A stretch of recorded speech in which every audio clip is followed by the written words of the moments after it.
Welcome to another episode of Beautiful, Bad and Bizarre. Today we're here at Thanet Crematorium to bring flowers and visit final resting place of the wonderful actor, Jack Warner. Oh, good evening all. Born Horace John Waters on October the 24th, 1895 at Rounton Road in Bow, East London, Jack Warner's early life was shaped by his family and the challenges they faced. He was the third child of Edward William Waters and Maud Mary Best, joining older siblings Arthur and Elsie, and later welcoming Bernard, Doris and Leslie into the family. As an infant, Horace struggled to thrive. At just 6 weeks old, he was weak and unable to breastfeed, prompting the doctor to advise his parents to baptise him swiftly, fearing he wouldn't survive. However, his mother Maud's determination changed his fate. Using a fountain pen filled with a mixture of her milk and brandy, an unconventional method even for 1895, she fed her baby, ensuring he survived. Reflecting on his mother's efforts, Jack later said, "Horace John Waters was to live and take his place in an extremely happy home." Horace disliked his given name, so his parents called him John, and his siblings affectionately called him Jack. His father Edward, known as Ted, worked as an undertaker's warehouseman, a family tradition that traced back to Ted's own mother, who made coffin frillings in her youth. The business, E.W. Waters Bow Limited, would eventually be carried on by Jack's brother Leslie and his eldest son, John. Despite the sombre nature of the family trade, Jack's memories of childhood were filled with laughter and joy. The family shared close bonds and enjoyed annual holidays at Herne Bay. Ted, beyond his regular work, was also an entertainer. Jack's earliest memories of his father were of him dressed in a top hat, striped trousers and holding a banjo, performing as a minstrel. Jack's mother had a talent for singing, making music a central part of their family life. The Waters children were all taught to play the piano, with Jack mastering the violin and the viola as well. The siblings formed their own band, the E.W. Waters Bijou Orchestra, performing at various functions and events. Their largest ever audience was the 1,400 inmates of the Poplar Workhouse, ranging in age from 8 to 100 years. The money raised from these performances was donated to charity, a testament to the family's generous spirit. Jack Warner's early years were a blend of determination, family unity and a passion for music and performance, setting the stage for his future success as an actor. Jack's father was always thorough and on the lookout for talent in his children. When Jack, at 9, was heard singing Harry Lauder's "Stop Your Tickling Jock," his father decided Jack should share his talent with others. Soon Jack found himself in a small hall near Bromley by Bow Church in London's East End, ready to debut as a solo entertainer. His father insisted he be dressed in a kilt and a sporran, complete with a crooked stick he'd carefully prepared. As Jack's big moment came, his mother encouraged him. "Go out there, darling, you'll be all right." Nervously, Jack began to sing before the expectant audience, but sweat melted the varnish on the stick, causing it to stick to his sporran. Panicking, Jack jumped off the stage and ran home in tears. When his parents arrived home, they spoke little. Seeing his father's crestfallen expression, Jack realised his father's embarrassment was even greater than his own. Despite Jack's early appearances as a juvenile performer, his real entry into show business came years later. In the meantime, the Bijou Orchestra's performances brightened the drab East End where Jack lived. Although Jack's home was warm and friendly, the surrounding streets were filled with poverty. The sight of poorly dressed, hungry children filled Jack with guilt. Jack's father, though seemingly strict, ensured that his family lacked for nothing. With a billiard table and 3 meals a day, Jack realised they were wealthy compared to many others. After his father died in 1926, Jack discovered numerous old IOUs among his father's papers, showing his father had secretly helped many people in need without seeking repayment. Jack's mother was also a deeply sympathetic person, always reminding the family to be charitable. Jack would live by these lessons throughout his life. Initially, Jack's passion wasn't ignited by the stage, but by his father's new car, sparking a sudden interest in motor engineering. Discussing his ambitions with his father led Jack to enrolling in a 4-year automobile engineering course at Northampton Institute, part of the London University. In 1911, Jack began what he later described as one of the most dismal years of my life. Overwhelmed by algebra, chemistry and other subjects, Jack became depressed and disappointed, finding them unrelated to motorcar engines. After receiving a poor report, Jack was called to his father's study. His perplexed father asked, "What's all this?" Jack replied, "I think you're wasting your money and I'm wasting my time at the institute because I'm not learning anything about motorcars." His father simply said, "Right," signalling a decision. Within 24 hours, his father informed him of a conversation with an undertaker who had a cousin in the motor trade, Mr. Fred Berwick. They drove to Berwick's garage in Balham, where Fred would become a key figure in Jack's life. Within days, Jack was learning to strip down, repair and reassemble car parts like clutches and gearboxes. He worked hard, learned quickly and went to bed each night exhausted but content. One evening, Jack was called into his father's study and asked, "How would you like to work in Paris?" Mr. Berwick had called, saying he was going to produce a new car in France with designer Maurice Césaire, and he needed a young apprentice for the project. Jack's enthusiasm was boundless. In August 1913, he said goodbye to his family and boarded a cross-channel steamer. His father had paid for a one-way ticket from London to Paris, 18 shillings and threepence. During his time in Paris, Jack learned French, and by 1914, at the outbreak of World War I, Jack was attached to the French army as an interpreter and driver. Many believed the war would be over quickly, but by 1915 it was clear this wasn't true. Jack returned to London and joined the Royal Flying Corps as a driver. Flying had to wait because during his medical exam, doctors discovered a secret that Jack had been trying to conceal. He was colourblind. He would become a flight sergeant and engaged on special missions. He would be awarded the RAF Meritorious Service Medal for his part in the operations. When war ended, Jack was retained in the Army of Occupation. Eventually, he would return home after an episode of Spanish influenza, which in one day killed 15 of the men in his squadron. Returning home to London on March the 31st, 1919, Jack was encouraged by his father to help with the family funeral business, so he started driving the hearse. Soon after, a surprise call from Mr. Berwick offered him the position of Chief Experimental Engineer and Head Tester. Thrilled, Jack quickly accepted and resigned from the family business. During this time, he also had the honour of driving Queen Mary on a royal visit to Cambridge and was later presented with a gold cigarette case as a memento. In 1921, Jack joined the Sutton Amateur Dramatic Club and landed the role of Churdle's Ash in Eden Philpott's play The Farmer's Wife. This experience rekindled his passion for entertaining. Jack's time with the Sutton Amateur Dramatic Club was invaluable, giving him his first taste of straight acting.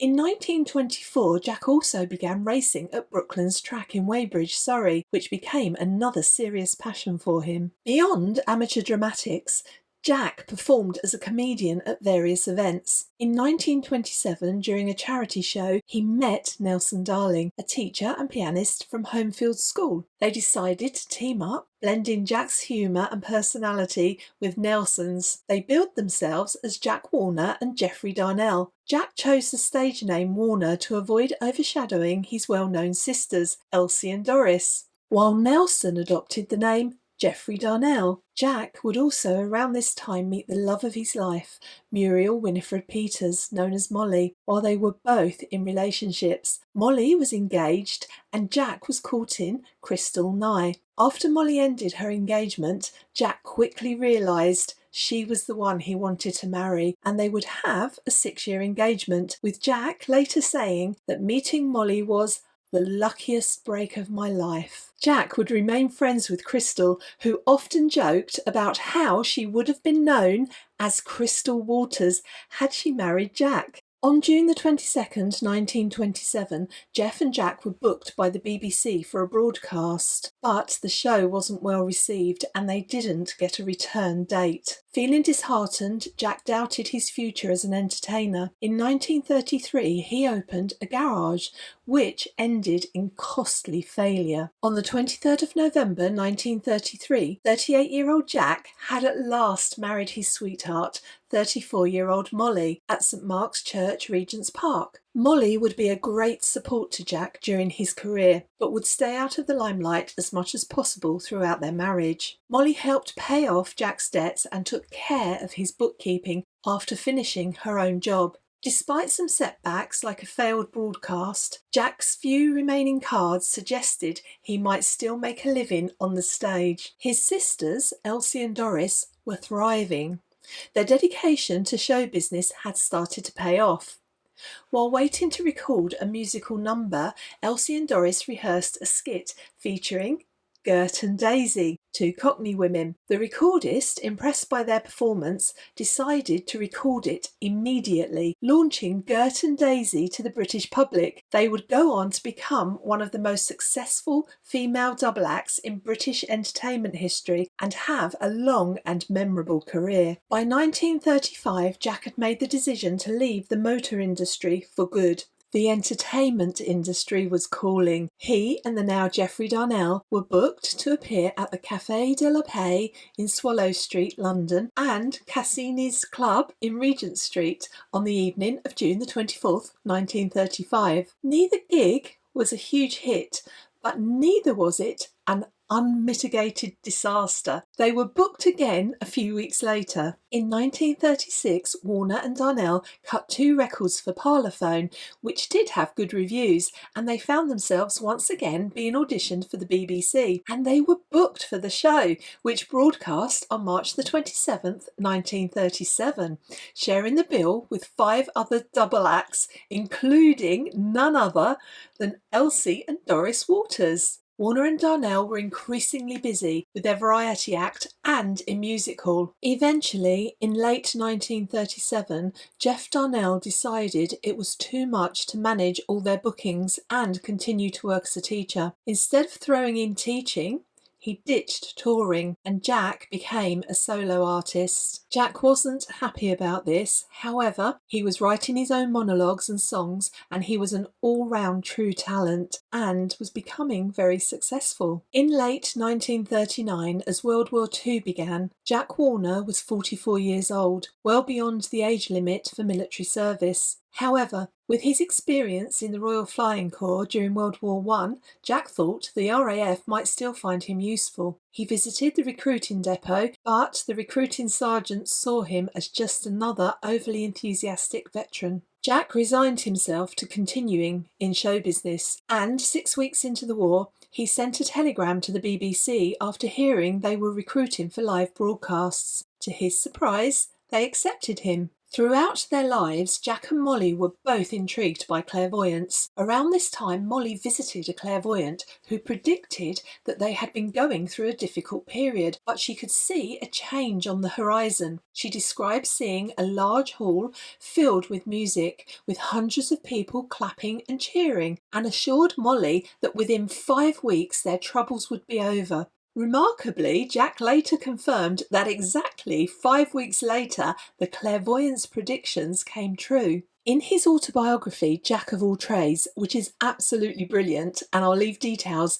in the description to this video, Jack recalled walking down the street when Charlie Shadwell, the director of the BBC Variety Orchestra, suddenly appeared from the BBC's temporary headquarters. Shadwell informed him that the BBC had just approved an idea for a new version of a show called Garrison Theatre, which he had originally staged for the troops during the 1914-18 war. He'd been hoping to find Jack as he wanted someone to play a Cockney soldier who made humorous remarks and frequently interrupted the show. Shadwell told Jack he was perfect for the role. The show, with Jack in it, would be first broadcast on December the 9th, 1939. Later, Jack would top the bill at the London Palladium in the Garrison Theatre. Jack was a huge fan of Maurice Chevalier and was known for his impressive impressions of the French entertainer. His fluency in French certainly helped. On one occasion, when Chevalier was invited to perform on the radio but couldn't make it, Jack stepped in and took his place, with great success. Much to his delight, he would later meet Maurice, who was his idol, and the two got on famously well. In 1942, a profound loss struck when Jack's mother passed away in March that year. Their family was exceptionally close, with his mother known for her balanced mix of criticism and praise, always proud of her children. Just days after her death, he faced another personal setback. Convicted of driving without due care in Richmond, Surrey, after accidentally hitting a cyclist during the blackout. Thankfully, the cyclist wasn't seriously injured, but Jack was fined £10 and had his licence suspended for a month. This incident left him furious with himself on behalf of the cyclist and for tarnishing his long, unblemished driving record. 1942 would also be the year that Jack would make his first appearance in a movie as himself, in The Dummy Talks. I have yet to see this film, but it's definitely on my list. If you've seen it, please let me know what you think in the comments below. Jack would also play a key role in launching the careers of two future stars through their mother's connection. Tony Hancock's mother asked Jack's mother for help, and after seeing Tony perform, Jack introduced him to important contacts in the industry. He did the same for a young Julie Andrews, helping her make the right connections to start her career. Jack was also responsible for helping young Michael Bentine take the right directions in show business. Jack was a great friend of Michael's father, Adam, another person who played an interesting part in the psychic life of Jack, making predictions that would come true, such as a trip to Germany to do something he had not done before. Initially, Jack said he was sceptical. However, a few weeks later he was offered the part in a film about British prisoners of war and was told he would be expected to travel to Germany on location within 10 days. The result was a phenomenal 1946 film called The Captive Heart. Further predictions would be made and come true, which are so intriguing I may just have to make another video about such things. After the completion of The Captive Heart, we're now going into my favourite Jack Warner territory. The Rank organisation asked Jack to sign a 7-year contract with them. At the time, he thought it was a wonderful idea, but he looked back on it and would say, after 4 years,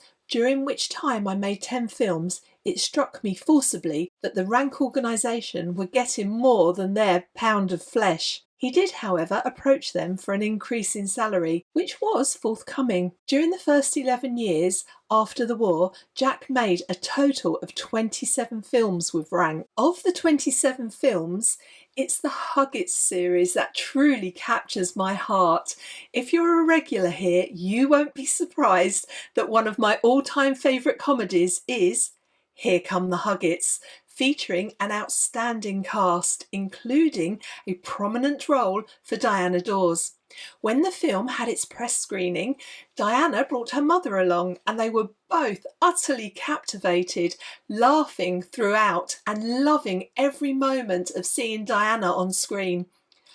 Unfortunately, the press didn't share their enthusiasm, responding with stony faces and harsh reviews, so much so that Diana swore off attending press screenings ever again. The Huggett family consisted of Jack and the wonderful Kathleen Harrison as Ma and Pa Huggett, with their daughters played by Jane Hilton, Susan Shaw and Petula Clark. Diana Dawes took on the role of their troublesome niece. An interesting fact is that Petula Clark and Diana Dawes, despite their very different on-screen personas, were actually almost the same age when the film was made, just 1 year apart. Despite the negative press reactions, the Huggett films were beloved for their light-hearted, family-friendly humour. The series included 1947's Holiday Camp, 1948's Here Come the Huggetts, and 1949's The Huggetts Abroad and Vote for Huggett. Hopkins, I've just heard from Mr. Huggett here that you'd like a post with us.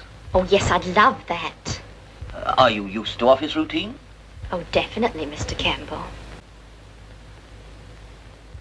The Huggetts later transitioned to radio with a few cast changes, but Jack and Kathleen continue to play Ma and Pa perfectly. Jack fondly remembered his 9 years on the radio with the Huggetts as a memorable and happy period, marked by harmony and joy. In 1947, Jack was making the magnificent film, another favourite of mine, It Always Rains on Sunday, which was made at Ealing Studios and starred Googie Withers and John McCallum. John, in particular, is another huge favourite of mine also, and the couple who met during production became engaged while shooting the film and married in 1948. They remained together for 62 years until John's death in 2010. Googie passed away the following year, aged 94, in 2011.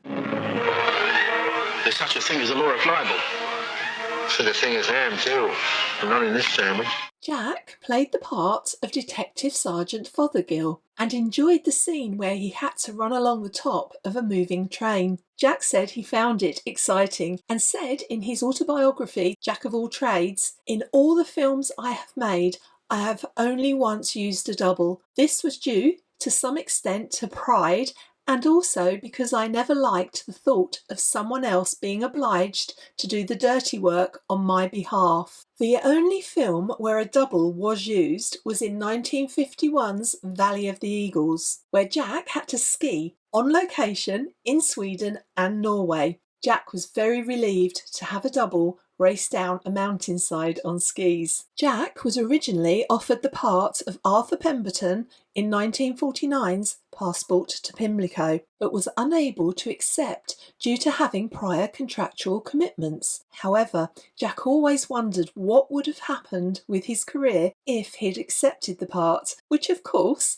the wonderful Stanley Holloway made his own. I have a video about Stanley Holloway on this channel and will leave a link in the description if you haven't seen it yet and would like to watch it. In 1950, Jack Warner took on what would become the most significant role of his career. Film producer Mickey Balkan approached him with a unique opportunity, a role as an old copper on the beat in the film The Blue Lamp. The movie was fictional but carried a strong documentary feel, capturing the essence of police work. Jack humorously recalled, "I didn't need to read much of the script. After just 20 minutes of filming, I was knocked off." I have no doubt that one of the best preventives of crime is the regular uniformed police officer on the beat. Veterans like George Dixon, with 25 years' service. Now Police Constable 693 attached to Paddington Green. Excuse me, officer. Can you direct me to Paddington Station? Yes, sir. Straight across the green, turn left over the iron bridge and you're there. Despite warnings from friends who advised against taking the part, Jack was determined. He believed in the message of the story, and at the time there had never been an authentic police film. Jack eagerly accepted the role of PC George Dixon. Committed to delivering an accurate portrayal, Jack immersed himself in the world of the Metropolitan Police. He spent considerable time with officers, learning the nuances of the job, from the precise way to put on a helmet using 2 fingers beneath the peak with the chin strap resting just over the chin, to understanding the etiquette of when to carry the helmet under the arm with the badge facing forward during official or social visits. Jack left no detail overlooked. This dedication not only brought authenticity to the role, but also helped to define the character that would become iconic in British cinema. An interesting note is that Diana Dawes was initially told she had a role in The Blue Lamp, written just for her. In fact, the author even named the character Diana. However, when she auditioned, the director decided he wanted someone with a more waif-like appearance, and Diana didn't fit that image. The role eventually went to the talented actress Peggy Evans. Diana later admitted she was bitterly disappointed by the decision. Sadly, the director of The Blue Lamp, Basil Dearden, experienced a tragic end. While working on what would be his final film, The Man Who Haunted Himself, a story about a man who crashes on the M4, fate took a prophetic turn. Just a few months after the film's release in March 1971, Basil himself was killed in a car accident on the M4. His car veered off the road,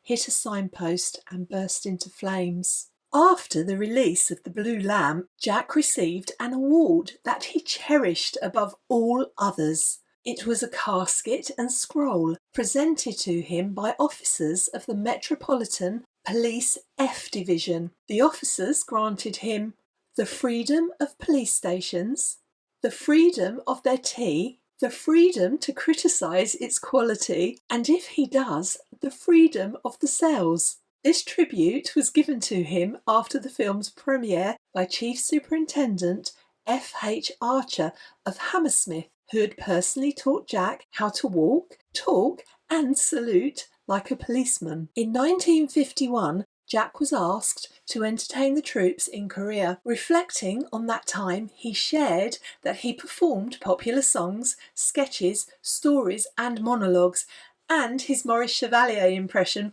was especially well received. Jack observed that some comedians assumed service members preferred risque material, forgetting that these men were civilians in uniform who could easily judge the quality of an act. He believed that relying on one dirty joke after another was a way of talking down to them. Jack emphasised that he never found it necessary or desirable to resort to smut in his performances. In the early 1950s, Jack Warner continued to make a name for himself with several notable films. One of them was Scrooge, where he played the role of Mr. Jorkin alongside Michael Hordern and George Cole, both of whom you can find featured right here on this channel. In 1952, Jack also took on the role of Inspector Lane, a Scotland Yard detective in Emergency Call, starring the brilliant Laura Hurd.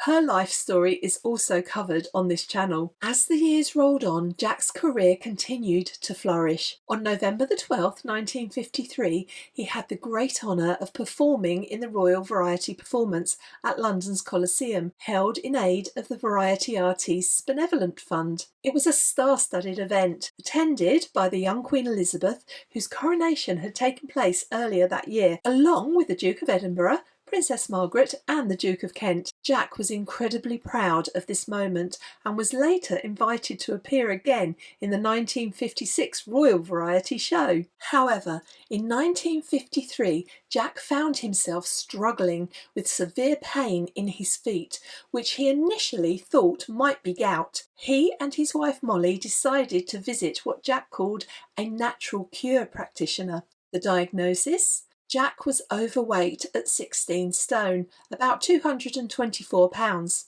and the recommendation was drastic, a 2-week fast with only water.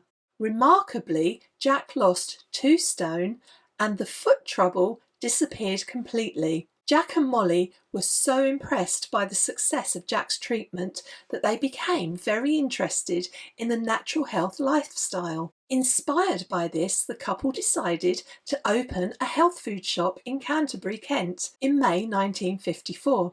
The business took off, and before long they had to move to a larger location.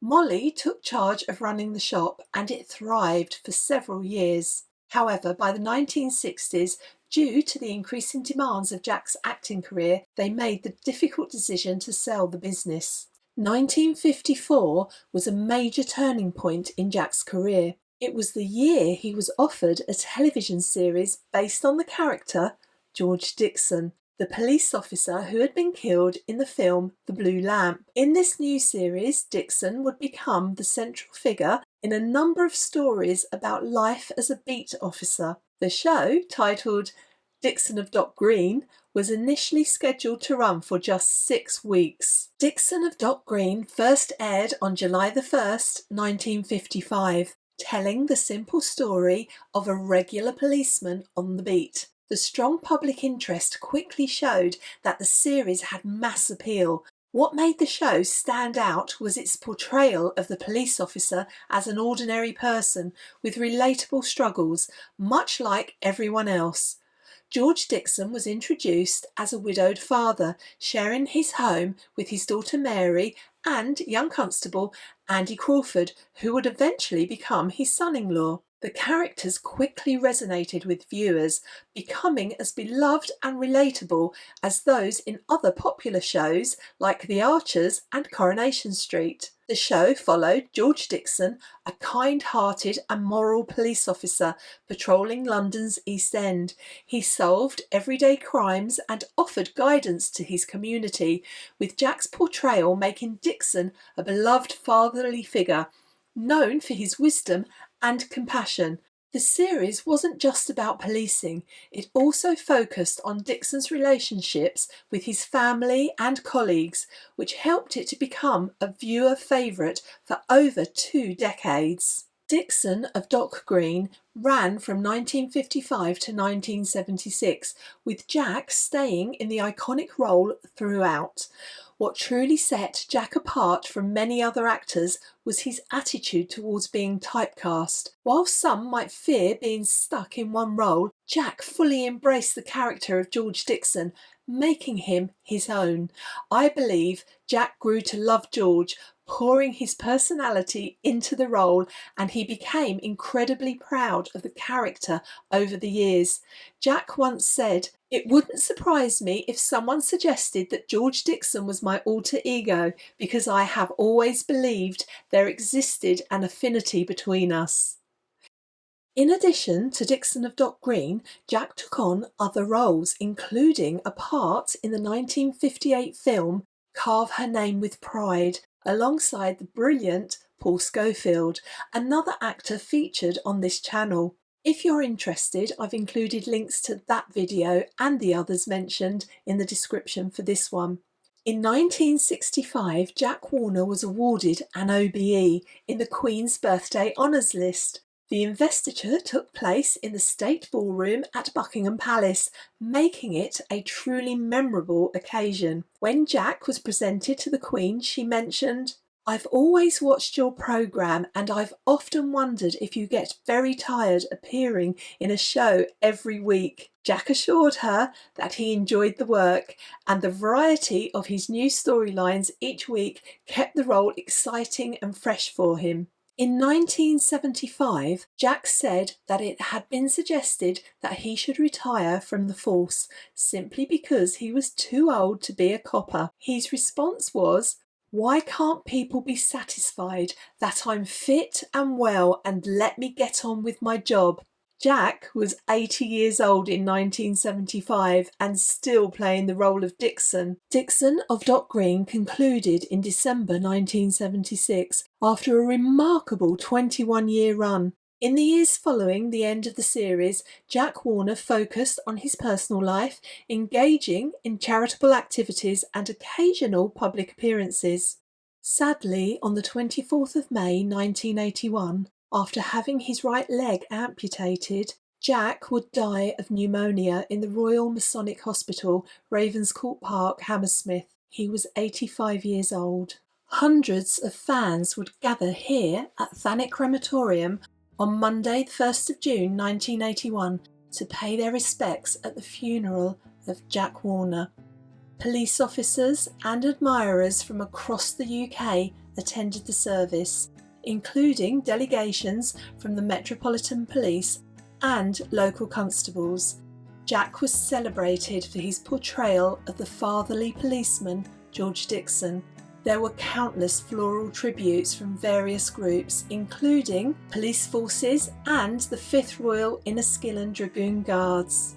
Following Jack's passing, his wife Mollie, who had been a loving and supportive partner throughout their lives together, died in September 1996 in Thanet, aged 97, and her ashes were interred here with Jack's.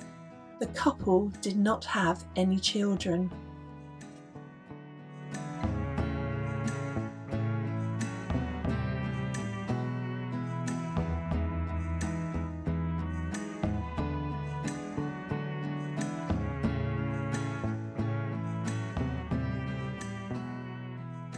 There is a slightly unusual twist to the story of Jack for me personally.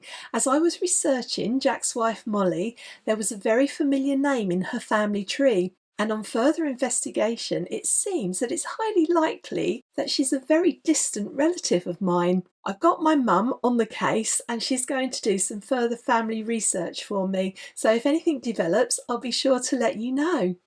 Thank you so much for joining me in this wonderful step back in time. I hope you enjoyed the video, and I hope you enjoyed revisiting the life of the wonderful Jack Warner. I look forward to seeing you in the next video.